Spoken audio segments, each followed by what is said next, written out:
Hi y'all.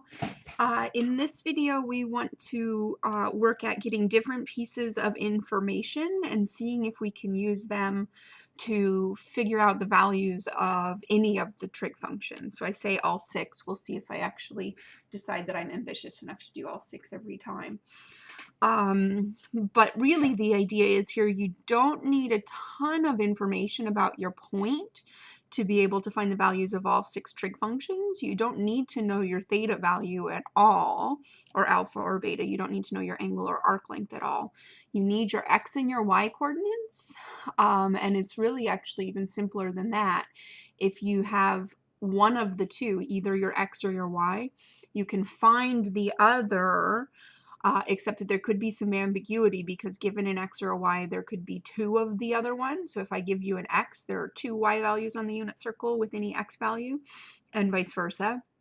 So you would need to, if you want to get specific information about just one point and not two, you would need to know an x and a y coordinate, or one of the two, and which quadrant you're in. So let's just walk through a few, and at any point we already know everything we need to do these, so if it's looking like something you feel comfortable with, feel free to just pause and work through and then see if you've got it. So first one, cosecant of theta is equal to 5 and cotangent of theta is negative. Okay, so again, remember, really our goal is we know how to get all the trig functions given sine and cosine, or y and x. So looking at this one, I wasn't directly given y or x, but just about. I know that cosecant is the reciprocal of sine. So if cosecant of theta is 5, then sine of theta is 1/5. No question about that. That's absolutely true. If you know the value of cosecant and you take its reciprocal, you get the value of sine. So we now know that our y value is 1/5. So we're not very far above the x-axis. There's y equals 1/5. And there are two possible points, and this is where the second piece of information comes in. I can give you different sorts of information that help you narrow it down to a quadrant, and this is one of those. If cotangent is negative, then that means that x over y is negative. And if you're dividing two numbers and getting a negative number, that means that they have to have opposite signs. One could be positive and the other could be negative. So x could be positive, y could be negative, or x could be negative, y could be positive. And this is going to happen. So here's negative x, positive y, either in quadrant 2, or here's positive x, negative y, quadrant 4. Quadrant 4 is not an option because we've already narrowed it down to one of 2 points. So it looks like this is the one we want. We want to be in quadrant 3 at the point with a y coordinate of 1/5. So we don't know x yet, but we know our y coordinate is 1/5. Okay, so we can do some things right now. Let's see, can we? No, I guess we've already got them both. So sine and cosecant we've got. We need to know cosine to get any of the others. So what you want to remember is that we've always got this relationship between x and y on hand. Never forget about it. We always know that x squared plus y squared equals 1. And since we've been given y, we can say x squared plus 1/5 squared, which is 1/25, is equal to 1. And then we can subtract 1/25 from both sides. So you could think about this as 25/25, which means we'll be left with 24/25.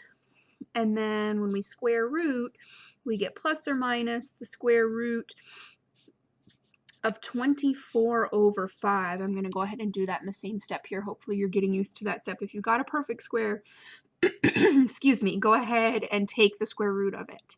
I think I'll point out here that you could simplify the numerator. This is another one of those like rationalizing the denominators. I don't care that greatly about your answer being fully simplified, but I would point out that it's a skill you should know. We should be able to extract roots when we get to calculus.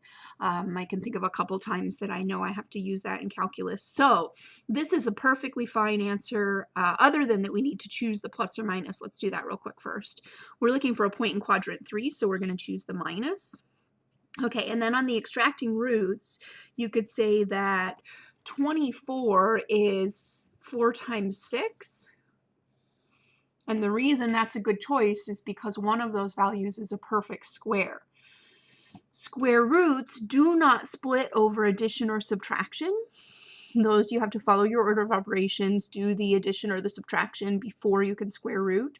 But they do split over multiplication division. So we can split this up and say, okay, well, what if we looked at that as the square root of 4 times the square root of 6? The square root of 4 is 2.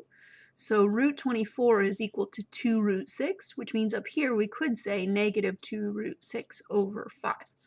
And that's perfectly fine. I'm certainly not going to be marking you down for doing the extra simplification. It's just not required for me. For the purposes of what we're doing, a root 24 is just as useful as a 2 root 6. Okay, so we now know our x-coordinate and our y-coordinate.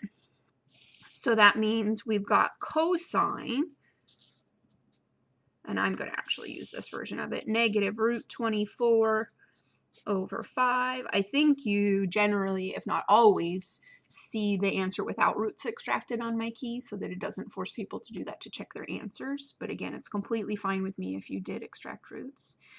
We already had sine, so let's go tangent. Okay, tangent is y over x, so we want a 1/5 divided by root 24 over 5. So we would flip and multiply. I didn't leave myself very big room over there, so I'm going to go ahead and try and do some of this in my head. So I'm multiplying this by 5 over root 24, which means the 5's will cancel, and I'll have a 1 over root 24.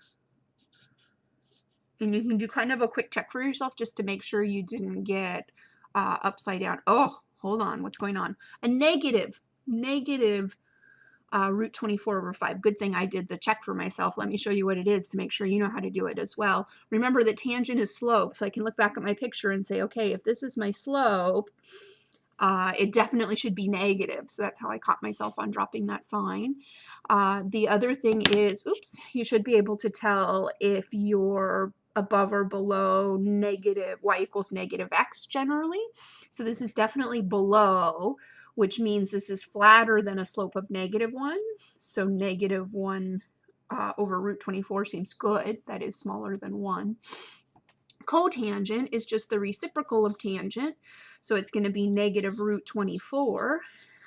We already have cosecant, so secant's the only one remaining. Secant is the reciprocal of cosine, so negative 5 over root 24. Okay, so that's my complete list, given that cosecant theta is 5 and cotangent is negative. All right, so let's try another. Tangents are the trickiest, so unless you already have an idea of how to deal with tangents, you might not want to immediately pause this one. I've got a cotangent in the next one, so you will get a chance to try one on your own if you'd like to. So with tangent, the problem is, okay, so let's see, tangent is root 5, that's a slope. That's a little bit bigger than 2. The square root of 4 is 2, so the square root of 5 will be a little bigger than 2. So we know that that would be a slope of 1. If we split right up in here, that should be, well, sort of a slope of 2. And we want to be a little bigger than that. So we're imagining, I about hit the same thing, that our point is either up here, or if we follow that same line down here. Those are our two choices. So we need, so this is a slope. Just call it m equals root 5. We need to pick one for starters, and then I'll talk about why tangent is so tricky. So we have two possibilities. We're told also that sine is negative, which forces us to choose this one in quadrant 3. That's the point we're interested in. Okay, so what's tricky with tangent is we know that if we can find x and y, we've got all of them. Tangent doesn't directly give you either one. What tangent tells you is that y over x is equal to root 5. root 5. What you want to be really careful of, especially people who've done some right triangle stuff before, is avoid the temptation to say, oh, well, that's root 5 over 1. So y is root 5 and x is 1. People are really tempted to do that. And with triangles that are allowed to be any size, you can do that. And then you just have to work through and scale all the other trig functions based on that. But with the unit circle, that's not possible. The point where x is 1 and y equals square root of 5 is a long way off the unit circle. I'm not even on my paper anymore, but so here's 1, and that's a y of a little more than 2. So not even close to being on the unit circle. So it's not that simple. But it is very doable if you just remember that we have another piece of information about the relationship between x and y. So we know that y divided by x is going to be root 5, and we also know that x squared plus y squared is equal to 1. We always have that. So basically what we've just built is a 2x2 system. 2 equations, each containing the same 2 variables. We should be able to solve that. If you have 2 equations, 2 variables, it should be doable. So what I would do is a substitution. It looks to me like the easy one is just to multiply both sides over here by x and say, okay, well, y is equal to root 5x. So I can substitute that into this other equation and say x squared plus root 5 x squared equals 1. Be really clear that the x is not under the square root. So I have an x squared plus 5x squared equals 1. So basically, I guess I didn't say this when I went over here. So what I've done now by substituting is make this equation only contain one variable. So this should definitely be solvable. The next step would be to combine your like terms. So I have 6x squared equal to 1. Which means that x squared is equal to 1/6. So x is equal to plus or minus 1 over the square root of 6. Again, 1 is a perfect square, so you should go ahead and take its square root. We know that we want to be in quadrant 3, so it looks like once again we're forced to choose the negative. You should always make that choice somewhere along the way. Don't forget that there is a choice to be made. Don't lose your plus minus. Okay, so now we know that our x-coordinate is negative 1 over root 6. We get cosine for free from that. Cosine of alpha is negative 1 over root 6. And we also get secant, which do we have already? We'll need sine, c, and cotangent. We've already got a tangent, and a secant, and a cosecant. Okay, so secant is the reciprocal of cosine, so this is going to be a negative root 6. To find, I think, any of the others, we also need y. We need the value of sine. So I can see a couple of ways to get that. We have 2 different equations that relate x and y. You should be able to plug your negative 1 over root 6 back into either one to get your y value. Personally, I would choose this one over here, y equals root 5x, because that's really simple to plug into. So taking this back up here, we get that y is equal to root 5 times negative 1 over root 6. Which is the same thing as negative root 5/6. So if you multiplied, it would become negative root 5 over root 6. And that's fine, but I think at that point where you can't take the square root of the 5 or the 6, it actually looks a little neater just to put it back under one square root. So again, multiplication or division, you can split square roots up or mush them together. If you have root 5 over root 6, that's the same as root 5/6. Okay, so this is a negative root 5 over 6. So cotangent, okay, well this is somewhere, I guess, now that I'm looking at it, that you might actually want to think about them as separate. Because then when you're doing your division, it's a little easier to see. Oh, except I'm being silly. I don't need to do cosine divided by sine because I already have tangent over here. So let's do it the easy way and just say the reciprocal of root 5 is 1 over root 5. You should be able to get it from cosine over sine as well, but that seems much easier. And then last one is the reciprocal of sine, so it's going to be a negative root 6 over 5. And again, if it helps you, you can think about it as split up. So when you flip it over, it really does just flip that, make it root 6 over root 5, which you can put back together into a single root. Okay, so a little messier always when tangents or cotangents are the information given. So that's how you would work through it. So this is a great one. You can see my try it note. In class, I would have people try this one on their own. So if you're online, you might want to do that and then just check back in. Looks like I lost some spacing. The information I'm given is that cotangent beta is equal to 4/3 and cosine is negative. Okay, so cotangent, I can get information from that, but I actually like tangent better because then I can just visualize it as slope. So I do know right away that tangent beta is 3/4,